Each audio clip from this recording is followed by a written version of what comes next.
You probably come across a lot of people that when they sit down and try to get a lot of tasks done, they manage to do this very effectively and concentrate for so many hours. Now when you try to sit down and start getting some work done, you actually just get distracted or start procrastinating within 10 to 15 minutes. Now this is the video for you, so keep watching. What's up guys, my name is Ammar, also referred to as Iammedicar. If you're new around here, I'm a third year medical student currently in the UK, and in this video I'm going to show you how I manage to get work done so efficiently up to 6 to 8 hours a day. So just before we start the video, please subscribe to my YouTube channel. Let's try and get 100 subscribers, and also please follow my Instagram where I get other useful content and resources out there for you guys.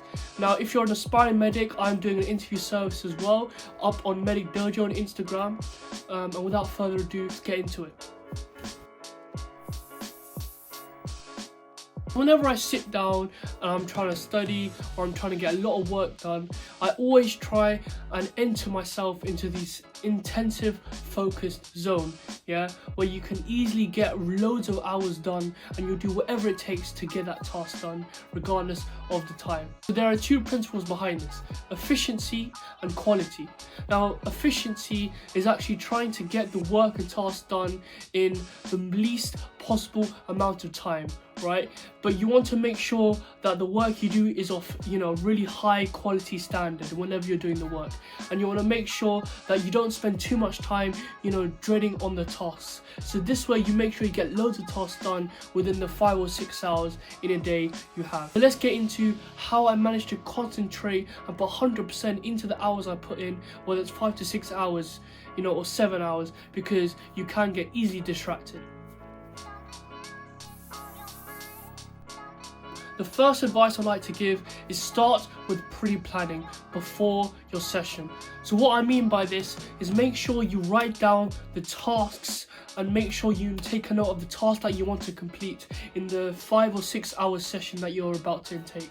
What I do is I usually have a task, I know the big task I have to do, and I usually break it down into small manageable chunks. So it prevents you from being overwhelmed from the amount of work you have to get done. Also important to be realistic about what you can achieve in this 5-hour study session. Now sometimes you can't do everything possible, and that's completely okay. Also it's important to start with the most brain intensive task, right? This can help you to push through the last set of hours you have, because it can, at that time it can be very hard to push yourself. So the next tip I would like to recommend is set up your study space. Make sure that you create an environment that helps you ease into that state of flow, or helps you to get into that transition into that intensive focus zone. What I do is, before I have a really long study session that I've got to do, I set up all the tabs, the documents I need, or the books I need beforehand, before I'm commencing the session. This prevents me from wasting so much time finding the resources, and actually I'll waste so much time looking at that I don't actually get started to actually working on the task. That you have little snacks or something there to help you energize yourself throughout the session.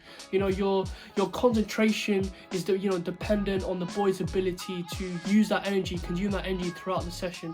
So especially when you're doing things like active recall, which is quite intensive, your energy levels are going to drop. Emphasize and really have all the time is caffeine, the power of caffeine. So this could be a cup of tea or a cup of coffee. Now yes, I do understand that having a lot of coffee and tea can be detrimental to your health. For example, you can be feeling dizzy, palpitations, and we definitely got to avoid in that habit. You have to make a habit that's very healthy. So what I do is I usually have 1 cup of tea. Let's say I have 2 long study sessions, I only have 1 cup of tea or 1 cup of coffee per session. So caffeine actually helps stimulate your receptors, your neurons in your brain, to really make those connections and actually activate your brain's higher function. So when it comes to studying, you're going to be on top of it and really focused. I can't emphasize how important this is in making sure you make the most out of these long study sessions that allow you to work up to 6 to 8 hours a day. I looked at a research study that was done by psychologists. So they asked middle school students and high school students and basically they tested them on studying for a particular task for 15 minutes, right, in their homes. Now, it was found from the study that actually it took on average less than 6 minutes for a participant to get distracted or go into their phones and switch their brain, switch their tasks. It's mostly due to technological distraction. So this could be phones vibrating, email notifications, as well as student self-interruptions, to have that conscious thought of checking messages. Therefore, it's a huge distraction in your concentration for a long period of time. So what I do to counteract this is I put my phone, any electronic device, my phone, my laptop, my tablet, onto the side, away from my reach. Maybe this is out of my room. This habit builds over time. When you do this more often, you actually be less dependent on your phone and on the notifications, because you know that your studying is more important than those notifications on your phone. Another thing I'd like to add is students actually get distracted by fidgeting, something so simple. So putting away things like, maybe Rubik's Cube or a pen or something you find that you fidget with a lot, that it doesn't help with your, concentration, and it kind of distracts you from what you're focusing on. So my, advice would be to put everything away that, gonna make you procrastinate. The fourth tip is actually change your scenery or your surroundings, midway through, your hard, intensive session.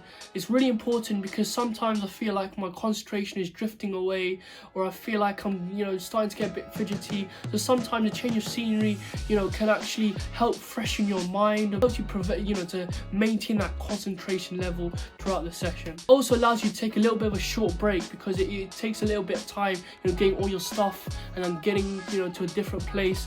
So for example, when I go from my uni accommodation to my library, I'm having that break, that transition when I'm walking towards the library. Well, is this, it's important that during the time you are working on in the session, you sit down for the majority of the time. Now, there's been a research study done by 2 PhD professors, and they were looking at in call stations. So call stations, primarily people who are on the phone, they're primarily sitting down for most of their work shift. Now, they were looking at actually how many people will are transitioning into standing up and doing all the work.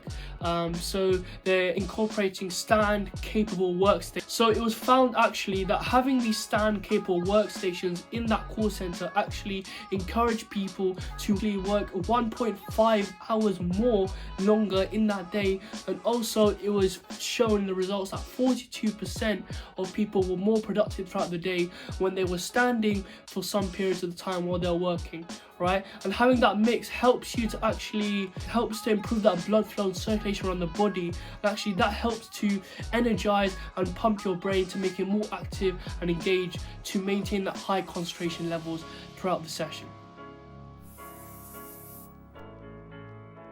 So the last tip I'd like to share is set a relaxing and enjoyable activity, during the end of your session, maybe after your end of your long session. The reason why this is also quite important is because you got to make sure that you've got to reward yourself after all this hard work and grinding you've been doing during this your long 6 to 8 hour study session. It's important that having this perspective of something to look forward to at the end of the day actually helps you to push yourself and motivate yourself to get to the session. For example, from my experience, when I have been doing long, hard, intensive sessions, I like to reward myself by going out and playing sports during at the end of the day. Maybe it's football, one day it's something else, or maybe going out with my friends. I feel this way it's something that I really enjoy. It's something that helps me to de-stress from the hard work I've been doing, and also helps me to reset myself to smash my session the next day, when I might have to study 8 hours again the next day, maybe because I might have an exam coming up. I really hope you took something from this video, and I hope it helped you guys out there who really struggle at getting a long study session in, maybe 6 to 8 hours in a day. If this is something you'd like to see more and more videos about, please let me know in the comment section. And as always, please subscribe to my YouTube, follow my Instagram, and also if you're an aspiring medic, please check out my website, medicdojo.co.uk. Thank you very much. I'll see you later. Peace.